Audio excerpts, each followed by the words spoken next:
കൊച്ചി നഗരത്തിന്റെ വിവിധ ഭാഗങ്ങളിൽ കണ്ടുവരുന്ന വിചിത്ര രചനകൾക്ക് ഇതുവരെയും ഉത്തരമായില്ല. പ്രധാന ദിശാ ബോർഡുകളിൽ പോലുമുള്ള രചനകൾ ദുരൂഹതയുണർത്തുന്നതാണ്. മരട് നഗരസഭയുടെ പരാതിയിൽ പോലീസ് കേസെടുത്ത് അന്വേഷണം ആരംഭിച്ചിട്ടുണ്ട്.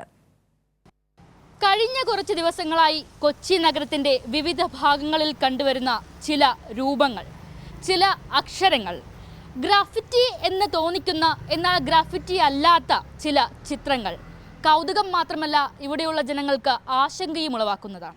മരട്, തൃപ്പൂണിത്തുറ, കൊച്ചി ഭാഗങ്ങളിലാണ് വിവിധ വർണ്ണങ്ങളിലുള്ള സ്പ്രേ പെയിന്റ് ഉപയോഗിച്ച് വരച്ച ചിത്രങ്ങൾ വ്യാപകമായുള്ളത്. പകൽ സമയത്ത് സാധാരണ ഗ്രാഫിറ്റി വർക്ക് ചെയ്യുന്നവരെ പോലെ ആരെയും പ്രദേശവാസികൾ കണ്ടിട്ടില്ല. പ്രധാനപ്പെട്ട പാലങ്ങളുടെ അടിഭാഗങ്ങൾ, മതിലുകൾ, ഉപേക്ഷിക്കപ്പെട്ട വാഹനങ്ങൾ, ടെലിഫോൺ കേബിൾ ബോക്സുകൾ എന്നിവിടങ്ങളിലെല്ലാം വരകൾ കണ്ടെത്തിയിട്ടുണ്ട്. നഗരത്തിലെ ദിശാബോർഡുകളെപ്പോലും ഇക്കൂട്ടർ വെറുതെ വിട്ടിട്ടില്ല. ഈ രചനകൾക്ക് പിന്നിലെ അജ്ഞാതനെ കണ്ടെത്തണമെന്ന ആവശ്യവുമായി മരട് നഗരസഭ പോലീസിനെ സമീപിച്ചിട്ടുണ്ട്. വളരെ മനോഹരമായിരിക്കുന്ന പുതിയ ബോർഡുകളാണ് കൊണ്ടുവന്നിട്ട് ഈ സ്പ്രേ പെയിന്റ് ചെയ്ത് വെച്ചിരിക്കുന്നത്. അപ്പോൾ അതുകൊണ്ടാണ് നഗരസഭ ചെയ്തത്. പക്ഷേ ഇത് കഴിഞ്ഞ് ഞങ്ങൾ പുറകോട്ട് നോക്കുമ്പോഴാണ് ഒരുപാട് സ്ഥലങ്ങളിൽ, നമ്മുടെ ഇവിടെ പാലത്തിൻ്റെ താഴെയുണ്ട്, ബസ് സ്റ്റോപ്പുകളിലുണ്ട്, അങ്ങനെ ഒത്തിരി സ്ഥലങ്ങളിൽ ഇവർ ചെയ്തിട്ടുണ്ട്. അപ്പോൾ ഇതൊരാളൊറ്റയ്ക്ക് ചെയ്തിട്ടുള്ള ഒരു തമാശ പോലെ ആയിട്ടല്ല നമുക്ക് മനസ്സിലായത്. നമുക്ക് മനസ്സിലായത് പ്ലാൻഡായിട്ട് ഏത് വലിയൊരു സംഘമാണ് ചെയ്തിരിക്കുന്നത്. കാരണം മരടിൽ മാത്രമല്ല, തൃപ്പൂണിത്തുറയിലോട്ട് ചെന്നാൽ കാണാൻ പറ്റും, കൊച്ചിൻ കോർപ്പറേഷൻ്റെ പല ഭാഗങ്ങളിൽ കാണാൻ പറ്റും.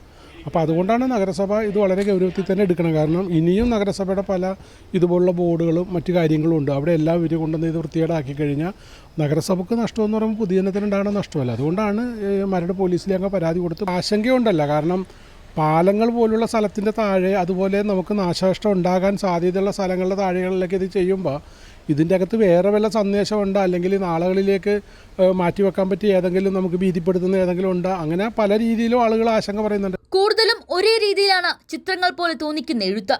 SICK അല്ലെങ്കിൽ സിക്ക് എന്ന് വേണമെങ്കിൽ വായിച്ചെടുക്കാം. പലയിടത്തും ഹിന്ദിയിലും എഴുതിയിട്ടുണ്ട്. ലോകമെങ്ങും പൊതുയിടങ്ങളിൽ അനുവാദമില്ലാതെ വരയ്ക്കുന്ന ഗ്രാഫിറ്റി കൂട്ടായ്മകളുടെ ഭാഗമായവരാകാം ഇതെന്നും അനുമാനങ്ങളുണ്ട്. എന്നാൽ എന്താണ് എഴുതിയിരിക്കുന്നതെന്നും ഇതുകൊണ്ട് എന്താണ് ഉദ്ദേശിക്കുന്നതെന്നും ചെയ്തവർ തന്നെ പറയേണ്ടി വരും. ഇവർക്ക് വേണ്ടിയുള്ള അന്വേഷണം പോലീസ് ഊർജിതമാക്കിയിട്ടുണ്ട്. നഗരവാസികളുടെ കണ്ണുവെട്ടിച്ച നഗരത്തിൽ പറക്കുന്ന ഈ വരകളുടെ ഉടമസ്ഥരെ ഇവരുടെ ആശങ്കയകറ്റാനെങ്കിലും കണ്ടെത്തേണ്ടതുണ്ട്. ക്യാമറമാൻ അഖിൽ ഷായ്ക്കൊപ്പം ഗായത്രി സത്യദേവ്, കൈരളി ന്യൂസ്, കൊച്ചി.